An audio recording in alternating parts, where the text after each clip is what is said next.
Sunday ஒரு குட்டி mini vlog பார்க்கலாமா? இன்றைக்கி நம்ம மீன் குழம்பு தான் செய்ய போகிறோம். நம்ம அதுக்கு என்னென்ன தேவையான பொருட்கள்னு பார்க்கலாம். ஃபஸ்ட்டு ஆயில் ஊற்றிக்கோங்க, கொஞ்சம் வெந்தயம் போட்டுக்கோங்க, கொஞ்சம் கருவேப்பிலை போட்டுக்கோங்க. அப்புறம் சின்ன வெங்காயம் நான் குட்டி குட்டியாக கட் பண்ணி வச்சுருக்கேன். சின்ன வெங்காயத்தையும் சேர்த்து நல்லா வதக்கிக்கிறேன். வெங்காயம் வதங்கும் போதே கொஞ்சம் உப்பு சேர்த்துக்கோங்க. உப்பு சேர்த்தா சீக்கிரம் வெங்காயம் வதங்கிடும். அப்புறமேட்டு நான் பூண்டு எடுத்து கொஞ்சம் கொஞ்சம் கட் பண்ணி ஆட் பண்ணிக்கிறேன். அந்த பூண்டையும் நல்லா வதக்கிக்கிறேன். அப்புறமேட்டு நான் ஒரு சின்ன தக்காளி எடுத்து கட் பண்ணி வச்சுருக்கேன். அந்த தக்காளியையும் சேர்த்து நல்லா வதக்கிக்கிறேன். இதெல்லாம் நல்லா வதங்கட்டும்.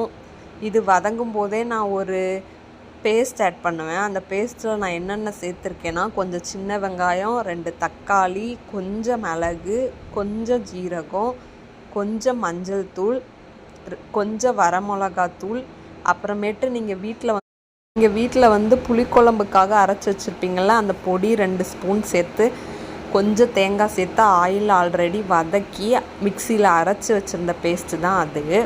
அதையும் நான் சேர்த்துக்கிறேன். இப்போ புளிக்கரைசல் ஆல்ரெடி கரைச்சி வச்சுருந்தது அதையும் சேர்த்து நல்லா மிக்ஸ் பண்ணிவிட்டு நல்லா கொதிக்க விட போகிறேன்.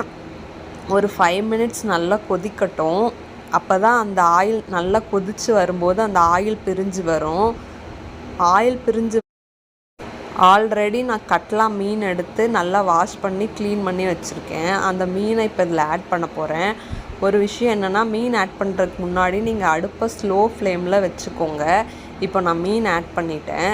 ஒரு 5 மினிட்ஸ் நல்லா குக் ஆகட்டும்.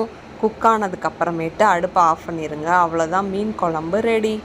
உங்களுக்கு இந்த வீடியோ பிடிச்சிருந்தா என்னோடய சேனலை சப்ஸ்கிரைப் பண்ணிக்கோங்க.